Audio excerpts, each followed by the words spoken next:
My name is Madison Thompson, and I'm 17 years old. I'm here today to introduce you to an awesome guy. He's the top-selling solo artist in U.S. history, and several of his #1 country hits include The River, The Dance, and Unanswered Prayers, just to name a few. I would bet you know all of his #1 hits by heart. And I know over the course of his career, you've watched him win lots of music awards. And just recently, he was nominated for the ACM Entertainer of the Year Award. Maybe you have attended one of his sold-out concerts. Or maybe you were lucky enough to be going to one of them in Denver over the next week. Well, I know this guy because he has given so much to this hospital. By just looking around this room, it's really clear that he knows that youth need a special kind of hospital. He knows that teenagers don't like to be treated like babies, and that even when we are sick, us teenagers need a place to hang out and have fun. This awesome guy has helped to make this teen lounge possible. He's given a ton to our hospital so that we can have this child life zone, a place where we not only focus on our illness, but on having fun, meeting new friends, and laughing, and most importantly, smiling. I should tell you that I'm a patient at Children's Colorado Hospital. I am treated for an extremely rare genetic disease called mucolipidosis 3. There are only 50 people in the world who are living with my disease today. I personally spend many days and nights here receiving treatment for my disease. In fact, Children's Hospital Colorado Genetics Clinic is the place that I ended my 16-year search for a name for my mysterious illness. I have really nice doctors and nurses, and my mom and dad are here to support me through it all. But what really has helped me cope with chronic illness is having this zone, where I can escape from my hospital room and just do something fun. Besides being a patient here at Children's Hospital Colorado, I am also a member of the Youth Advisory Council. We like to call ourselves the Yackers. We are a group of teens who get to help make important decisions about this hospital. I'd say that our decision to get this guy involved was a really, really good choice. He likes to sing about people loving people, but on behalf of all of Children's Hospital Colorado, I'd like to say, we're people loving you. Please join me in welcoming an awesome guy, Mr. Garth Brooks.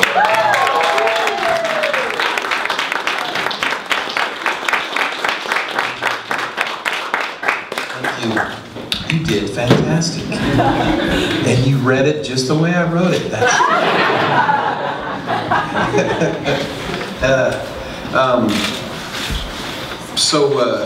I'm not sure, forgive me for the press people here. This is a zone, one of the zones that we've been fortunate enough to be teammates with across the nation. So you're in an idea that's kind of a cross between a gentleman named Bo Mitchell, a Denver resident, that wanted to start this foundation by turning statistics of sports into monies for children. And then you marry that with Troy Aikman and Mike Riley's idea of a place in a hospital where doctors are not allowed, where kids can be kids. Siblings can be kids while they're here visiting their brother or sister. Wonderful idea. And then you put it in the hands of people like here at Colorado Children's, and it goes to whole new levels. So that's what we're here today. I am not the reason for it. I am a teammate. I am a part of it and feel very lucky to be a part of it. So with that, this is a blessed hospital full of great people. And there's a young lady named Heidi that you will be here today that's a Zone Angel here. These do not live without the Zone Angels. The Zone Angels fund them. They fund the maintenance, they do it all. So thank God for these people that understand that children in need still need to be children. So it's pretty cool. So that's, I think that's all I want to say on behalf of the zone. I want to thank the Yackers for all your hard work, for sure. These things do not run without these guys. And it's great that they're the exact same age as a lot of kids in here. So the communication is great.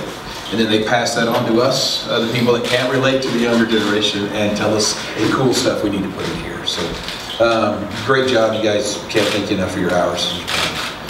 So, as far as the press in here, this is also going to be the press conference for the Denver shows. So, if anybody's in here for press for music and stuff, if you would like to ask me questions, all my only ask is that you tell me your name, please, first before we start, so I'll know who I'm talking to.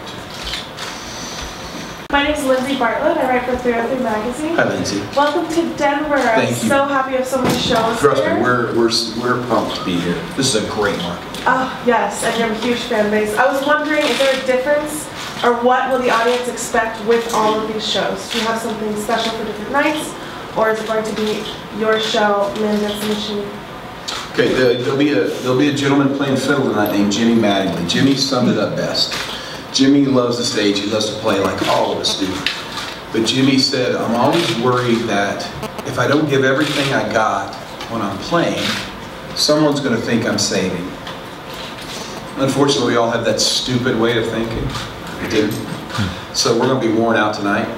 Get up in the morning, say your prayers, and hopefully find the energy to do the next night.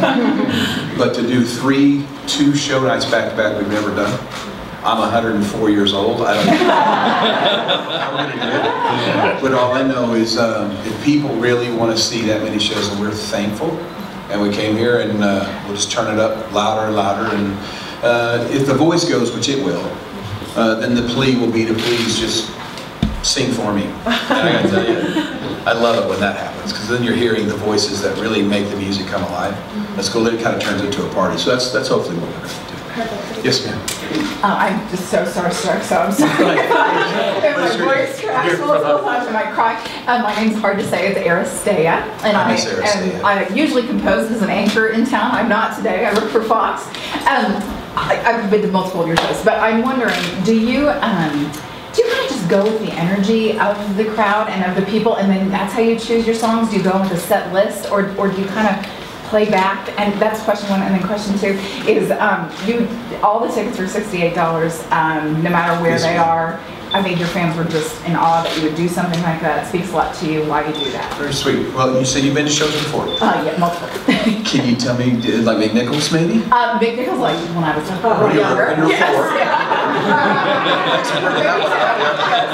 Even then I went twice, and then saved up to go to the one in Vegas as well. Oh, you went to the one-man show? Yeah. Oh, you went to Chicago, the start of this? Yeah. No. Years ago. Years ago? Yeah. When you were 4, yes. Okay, so I got to ask you, difference between the one-man show, well, you haven't seen the big show yet. I haven't seen this one, no. Okay. I bought 3 nights, but the one-man show, I know, it was very audience interactive. That was fun. Crowd interactive, so cool. So, but do you like go into the set list, or do you just feed off the energy? Yeah, like we were talking about, each night has to be their own night. So what you want to be is you want to be the start of an argument. You want someone to go, oh, I love the fact that he did, She's Every Woman, and then everyone's singing, and they go, wait a minute, he didn't do Every Woman. Well, they did the night I was there.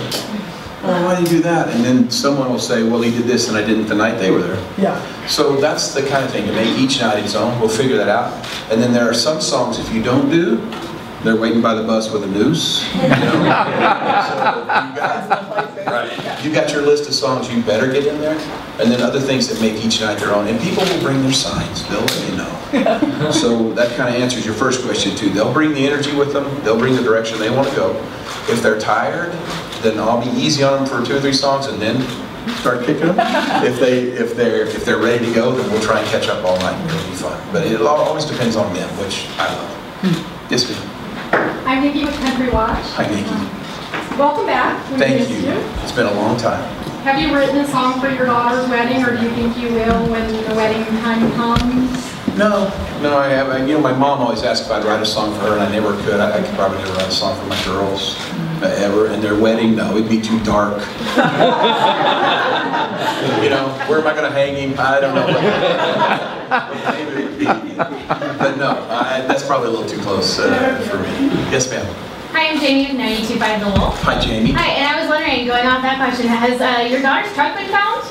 Yes. Oh, good. What was left of it? Yes. Oh my. Okay. She was good. She was great. She had loaned it to a friend, and it disappeared, and it was her grandfather's truck. Right. So I said, why don't we get it here? I'll restore it, get it back to you. And she said, no, Dad, it's my responsibility. Wow. So she works 2 jobs, so she doesn't make a lot of money, but she's kind of put it on herself to get that thing back to where it was. Separate then. So we'll see how she does. What we say and what we do You know, so we'll see how she does on her thing. It might take a while, but if I know her, she's hard-headed enough to get it done. Yes, ma'am. Hi, Garth. I'm Ashley with ABC in Colorado Springs. Hi, Ashley. Hi. It's been 18 years since you've been here. Why Denver? Why did you come back? Why did you come back? Why did you come back to Denver? It's been 18 years. Why did we come back on tour? Come back to Denver. Well, Okay, you don't do a tour without Denver. Okay. When we talk about this being a market, these are the ones that you look at and go, oh yeah, it's good. 9 shows scares me, but the fact that it's Denver, well, it kind of scares me too, because Denver works your butt off. They do. They expect you to come out and they expect you to work as hard as they do. And this place is all like blue collar and just gets after it. So, love this place.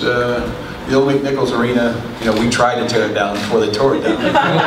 Just love that place. So I don't know anything about, is it the Pepsi Center? I don't know how it is compared to McNichols. I know McNichols was an old kind of rock palace, which we love, kind of like the Forum in Los Angeles. So I'm hoping that the Pepsi is not too plush. I'm hoping that it's good and blue collar, and I hope it's really a loud building. Because I'm going to warn you right now, we are loud. We're just enjoying getting to play again. So when you do that, you kind of turn things up a little louder than they should be, and always have a great time. Yes, sir. Garth Bob Olszewski plugged in. Non-music question. I know you're a big sports guy. Yes, sir. March Madness, do you have anybody you want to go all the way? Well, I'm an Oklahoma State graduate, so I'm pulling for my Cowboys. I think they pulled Oregon for the first, they drew Oregon for the first round, which should be tough. So just looking for my Cowboys, that's what I do. And if you're a true fan of one team, you can't pull for the other. So, but we have our bracket all on tour, and we have a young lady that's that's a UK grad, and she, you know, that's her thing, Big Blue, and I think they're 34-0, and she lets us all remember it every day, you know. So for her sake, I hope her team, you know, is the second best team on. Yeah. Yes, sir. Rhino and Tracy from KYGO. Hey, Brian. Do you and Tricia have any plans to do see any sights while you're in Denver? You know what? Truthfully, really, I think they're going to drag my ass to the hotel. You know, I'll be the one excited to get back to the venue, but getting away from that venue, I think we're going to go straight from the stage to bed. And straight. I mean, it's going to be tough. You know, we're all joking and everything. This is going to be tough. I don't think we've ever seen anything like this. Feel very lucky. And if you're telling me would I rather do this or rather come in here for one show, I'd rather do this. This is fun. You know, if this takes everything you got and it takes it all away, what a better way to lose it than doing what you love. Do they have to hook you up to oxygen when you're backstage? Trust me, we're going to try everything we can, because we want to kind of get out ahead of it, because each market is its own individual thing. But let's don't fib to each other. This is a tour. So Denver, 2 days later, is Sacramento.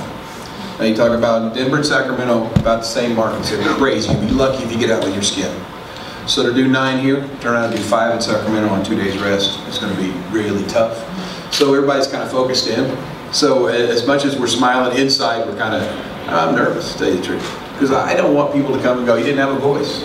So, but at the same time, I don't want anybody leaving the arena thinking there was anything left either. Jessica Brother from 9 News. Were you ever scared when you kicked off your tour that you would lose some of your followers, some of those fans that looked at us? Yeah, scared that nobody would show up. I was scared to death. You didn't know. And in Chicago, you know, 180,000 tickets. Wow. And did it surprise you? Oh, are you kidding me? That Denver had so much demand for you? But Denver was great. Also, I got to say thanks to this Alpine ticketing agency, because they were moving them. There wasn't anybody that was disappointed. There wasn't anybody that didn't get a ticket that didn't want one. I mean, they were moving them fast. I think this is the fastest selling on sale we've ever had. I think we were well short of 30 minutes. We passed the 100,000 mark, which for Chicago that took us about 3 hours to get to. So it's this ticketing agency here. I mean, whatever these guys are, they've got their stuff together. And trust me, we've thrown them and other ticketing agencies' faces, going, "Hey, these guys are moving tickets at an amazing amount." So, just a good place, great market, great way it's handled, and I'm sure if the building's around like the Nichols building, people are going to be fabulous. We're talking to our crew. The loading today was nice and smooth, so we're excited about tonight. It's going to be fun. Thank you. Yes, ma'am. I understand that you have not ever released on iTunes. Is Ghost Tunes your response to the Apple platform? Well, just people say, can we get your stuff digitally? There it is. It's Ghost Tunes. And the thing with Apple is, hey man, the two things that I'm asking is just if whoever owns it wants to sell it album only, they should be able to. Want to sell it single only, whatever you want to do, whatever price point you want to put on it, put on it. If it's cheaper than your other albums, more expensive than your other, it's still your stuff. So retail has never ever told the creator how to sell it, when to sell it, until now. So this is just a spot that feels lucky to be the window between the creators and the people that like their stuff. So, but the creator tells us how they want it priced. They tell us if they want albums, singles, stream it, whatever they want to do, which to me should be hot stuff. And so, you know, when we launched this, people said, okay, now what if iTunes just says, okay, we'll just do all that? I said, it doesn't matter to me because music is just one. So it doesn't matter. And all the pain, all the money that's got to bring this up, if iTunes does everything and this goes away, music is one. So as long as, I mean, that's what we're in it for. So until somebody did that, and nobody would do it, and until now. Thank you. Yes, ma'am. It seems like you do so many things for your fans and for the people. You give back, obviously, to the community. Again, you do tickets at one price level, regardless of where you're sitting. 9 shows. You said you've never taken anything on like this. Why 9 shows? Is it simply because the demand's out there, you want people to be able to see you, and so you're going to tire yourself out if that's what it means? And where do you get that incentive for the fans, that motivation? How many shows you do should not be your choice. It should be the people that allow you to be an artist's choice, you know? So that's cool. It was a scary day because we didn't plan for 9, trust me. I think the old attendance record here was 50-some thousand. So if we had done what we did in Chicago, which was about 120% of the last time, Atlanta was about the same. So if we were lucky up to 120% here, that's about 70,000 people.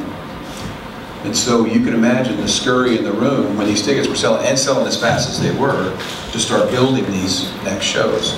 So I think that's why I think we have 6 in 3 days, because we just didn't have any other place to put them. So do they like call you and say, okay, will you go 7? Okay, will you go 8? Well, they email me more because if they don't, they know I'll be going, wait a minute, what's happening? And everything's going. So they're, you know, so they do it digitally, and you just give them the blessing to kind of run as much as they want to. So this was fun, and I didn't address your ticket cost, which was very sweet for you to say. My biggest fear would be if I was a parent and I had a child sitting next to me, and they said, why are we not sitting down there? And I had to say, we can't afford it. That'd break my heart. Now, why are they sitting down there? It's luck of the draw. You know, they just got, everybody drew out, and this is where they got. So it's just cool. Yes, ma'am. Did you do your ticket sales show by show partly to keep the tickets in the hands of your fans and not in the hands of the scalpers? What do you mean show by show? How you added it throughout. I mean, like I was in the waiting room and there were only 2 shows and they just kept coming. You just never know what you're going to get. So you put 2 shows on, it's 30,000 people. That's a lot of people. And you know, we did 50,000 in what they call our heyday. So if we're lucky to do 50% of that, that'd be 25,000. So there's a couple shows that you might be lucky because you don't want to play to an empty house. Right. And then, so then you start adding them on as the demand, because Ticketmaster will tell you how many people, or Alpine will tell you how many people are in what they call the queue, how many people are trying to get in. And when you've got, when they say the queue is sitting at 80,000, 100,000, 120,000, you're going, oh crap, you know. So we need to give them more inventory to choose from. So that's how it happens. It was excellent. Thank you. I enjoyed it too. That's a good company. Yes, sir. I'm Little Joe with K99 Radio up in Northern Colorado. How you doing? I am notorious for asking off-the-cuff questions. What's for dinner? Catering. It's going to be a lot. Perfect. Thank you, sir. My favorite pizza's round, so I mean, I eat. What's your favorite topping? It's just a lot. My dad was that way. He didn't like a lot of crust. He liked what he called goop. So we were raised that way. Perfect. So yeah. I enjoy. Sorry to get you hungry. Yeah. Too late. It just reminded me, in 1997, you went to my family's restaurant in Littleton. It's called Romano's. Were you born yet in 97? I was 7. And that was hanging on our wall the last 20 Really? years. Yeah, so we're just so happy that you're back. Now, you still at the restaurant? Yes, so if you need pizza. I'm wasting away on that. People think it's easy to say 260. You got to work at it. All right, yes, sir. A song from your past teenage years or childhood that encouraged you or inspired you in some way, and what was that song and how did it encourage you? Well, I mean, you know, I don't know if you know my story, but if you were in Vegas, you know the story of hearing George Strait for the first time unwound. I knew that's what I wanted to do. What got me to want to do music was the voice of Steve Perry with Journey. Unbelievable voice. Freddie Mercury with Queen, those kind of things. I grew up on the Buck Owens, hour, that show, along with a lot of shows like that. So Haggard and Jones are the reason why country music exists for me. That was my dad's favorite two guys. My mom was an R&B fan, so Mahalia Jackson, Aretha Franklin, Otis Redding, all that stuff was in our house. And then being the last of 6 kids, here comes all the classic 70s rock groups that my brothers listened to, everything from Free to the Eagles, to the individual writers like Billy Joel, Elton John, Dan Fogelberg. But once you hear George Strait, followed by Ricky Skaggs, Keith Whitley, those guys right there, I mean, that's the real deal. So that was kind of where I wanted to end up. Yes, ma'am. Jordan Dawson, K99. Hi, Miss Jordan. What do your daughters think about you being back on the road? Have they seen you perform, and what do they think of seeing you now? They wish I would have gone back on the road a lot sooner. The great thing is, it's a wonderful joy to look back and know you went to every rehearsal, every practice, you never missed anything. Thank God and the people for that chance to do that. Their story is, oh my God, they were at every rehearsal, every practice. So they were ready for me to go on. I really didn't discuss it with them that much. It was Miss Sherwood that kind of let the cat out of the bag when Allie was a junior. And going from 3 children to 2 in a house, if you guys lose children to college each time, you know that it gets a little more progressive down to a morgue, pretty much. You know? A house that was crazy and wild now just gets quiet when you got 1 baby left. And she said, what are we going to do? And I said, I don't know. You got any ideas? She goes, well, we could go and play music again. And we truthfully didn't know if anybody was out there. So this was very sweet.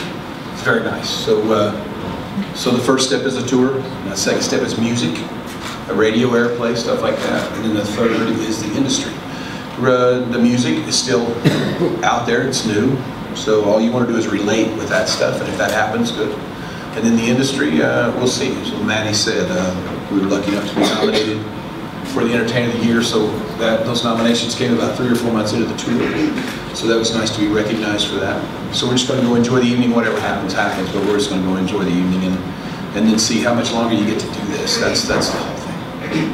Mr. Brooks, yes, feeding off her question, what's one of the biggest lessons you learned being a stay-at-home dad or raising your kids from your kids? Your children, it's said in a Don Williams song that sometimes you have to live it and then go, oh my God, he said that in the song, that reminds you. There's a Don Williams song called Good Old Boys Like Me. And the line is, I guess we're all going to be what we're going to be. So laying there at night when you just had a problem with one of your children because they've done something that they weren't supposed to do, and you're going, oh my God, where'd I go wrong? And you're laying there and you go, you know what, the truth is this. You can lead your children to the Lord. You can teach them manners. You can let them pursue whatever and support them in their pursuit of whatever. But the bottom line is, they're going to be who they are going to be, not who you want them to be necessarily. My thing for my children, happy. That's what I want my children to be, is happy.